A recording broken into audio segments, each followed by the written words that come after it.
Hello, it's a pleasure to be with you today to share our experience about open source in the context of a power grid operator. I'm Lucian, and I'm with RTE, the power transmission system operator in France, working as open source program manager. A bit more than 3 years ago, we decided to embrace open source and put it at the heart of our software activities. And today, I would like to share this experience with you. First, why such a focus on open source at a grid operator? This is related to the fact that we need to face huge transformation challenges. We need to prepare to the massive growth of distributed renewable energy sources, which are needed to mitigate climate change. We need to prepare to the growth of new uses, such as the electrification of transportation. And we also need to cope with the aging of our grid infrastructures, which puts high stakes on the optimization of our asset management practices. All this will require better software, more software solutions in the future. At the same time, our economies, especially digital economies, expect a highly reliable power supply at low costs. So we realized that the traditional way to develop or procure software would not scale. It would not allow us to meet those challenges efficiently, and that's why we turn to open source. We expect that open source will reduce the total cost of ownership of our software. We also expect that we will deliver faster and that we will improve the quality of the software through better modularity, evolutivity, interoperability. So, think big, start soon and small, fail fast. That could have been the motto that guided our journey towards open source. Well, instead of fail fast, I could have said learn fast, which is more encouraging. However, when we started 3 years ago, we could not assert that we would succeed. Today, looking at where we are, looking at the growth of LF Energy, both in terms of members and projects, we know that it was the right choice, and we know that it was worth taking the risk. So let's start with big thinking. The main source of inspiration in order to build an ambitious vision about open source came from other industries. We had the opportunity to meet other initiatives at the Linux Foundation, such as Cloud Native Computing Foundation, Automotive Grade Linux, or LF Networking. And these industries have several years of advance in open source compared to us. One very inspiring case was the ONAP project. This project was launched by AT&T, who had to face the growth of 5G. And through this project, they managed to shift their ecosystem towards virtualization for the telecommunication networks. When we met them in 2018, it was already a big success. They had been joined by many carriers representing more than 70% of World Telecom subscribers at that time. It was a huge project involving over than 2,500 developers. And AT&T announced at that time that they were making huge savings with the help of this project and the acceleration through the open source model. This was inspiring to us for several reasons. We could make some analogies, interesting analogies with our case.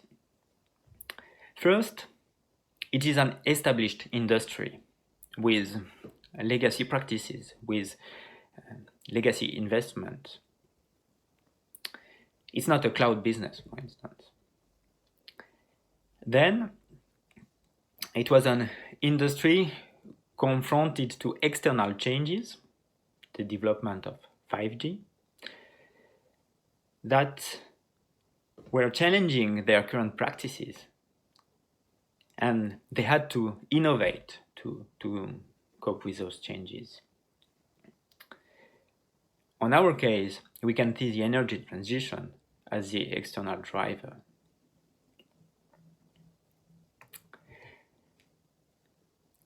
So, based on this learning from other industries, we got convinced that investing in LF energy and transposing this great model and these proven practices from other industries to ours was the right way forward. That this was the disruptive approach to software development that we were looking for.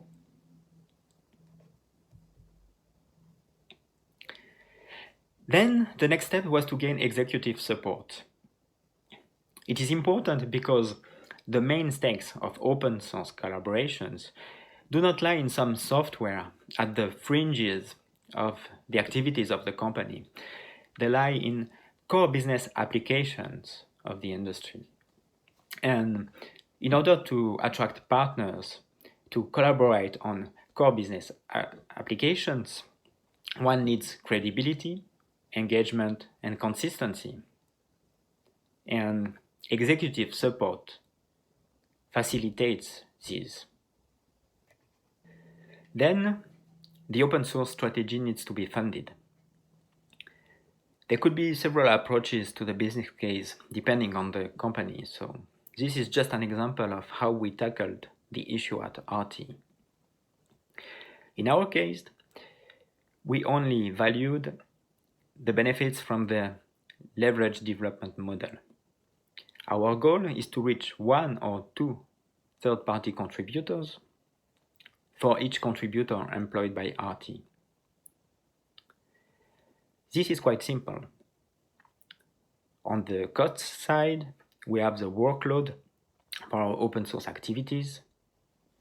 We have LF Energy membership, etc.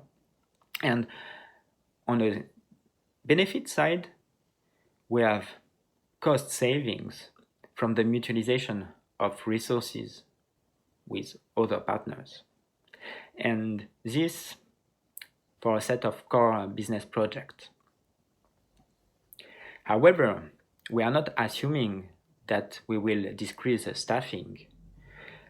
We rather assume that there will be a reduction in the release time.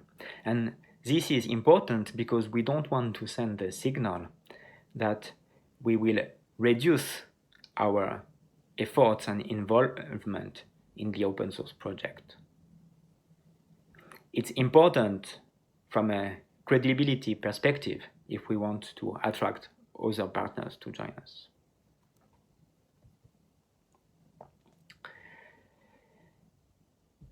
There are many other benefits that we expect from the open source model that we could not quantify in our approach.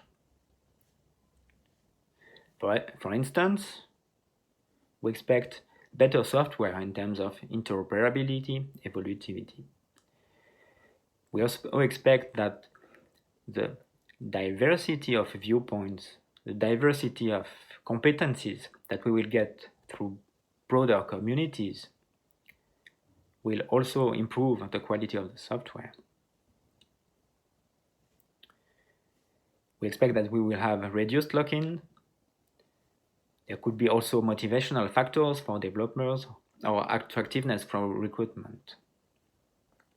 We were not able to quantify this in our approach. However, The business case proved to be positive, only taking into account the leverage effect. So it was fine. The last topic that I would like to talk about in this section relates to procurement. Some time ago, I had a discussion with one of our vendors about the onboarding of our ecosystem in this model.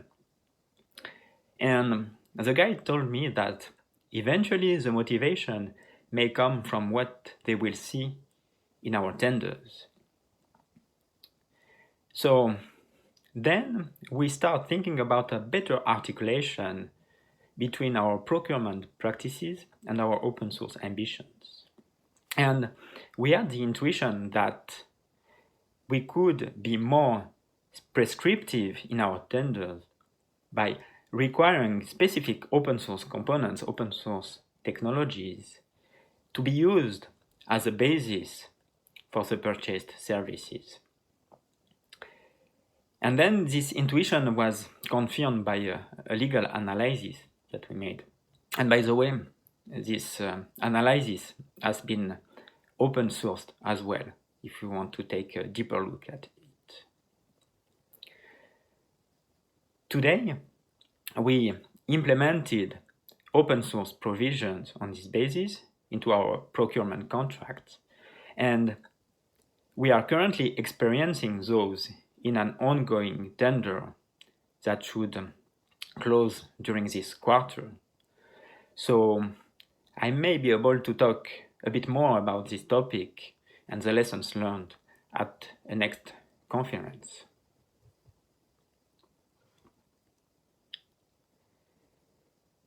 Despite the ambitious vision that we built, we decided to start soon and small. We just picked the lowest hanging fruits and moved forward. It is important to take the plunge early because there is a lot of learning in the process, and by practicing, things get demystified. People better understand how it can work. So there could be several ways to start. The most efficient approach, I think, is to join an existing project that covers most of the needs. So for instance, when a project, an existing open source project, covers 80% of the required functionalities, the best approach is to join this community and propose to contribute the 20% missing. That is much more efficient than planning to redevelop the whole 100%. Another option is to open source an existing internal project and invite third parties to join. A project could also be started in a community setting. By this I mean presenting the needs to the community and working with the community to build a joint roadmap and then start the open source project from scratch on this basis. Actually, on our side, we experienced those three options along the way. We first contributed the possible and operator fabric to LF Energy at early stages. These were internal projects before. But we also started the Compass and CPAS project directly in a community setting. We collaborated within a design team with other parties in order to draft the initial roadmap of these projects. And then we launched the project on this basis, on the basis of this roadmap. And eventually, we joined the Pledge project in order to build Pledge Power. So our experience today is that all those three options can work. They can work very well. In order to swim efficiently after the plunge, it is important to build capacity, and that's the purpose of an open source program office. At RTE, the OSPO is very modest. That is one director and a network of contributors disseminated within the company. Lawyers, architects, managers of software development teams, etc. This is on purpose. The idea was to put open source into the mainstream activities and not to have something in parallel. So the OSPO has to understand how open source works and educate internally. Key topics are license compliance, governance models, etc. It should also coach projects to apply best practices and implement learning loops.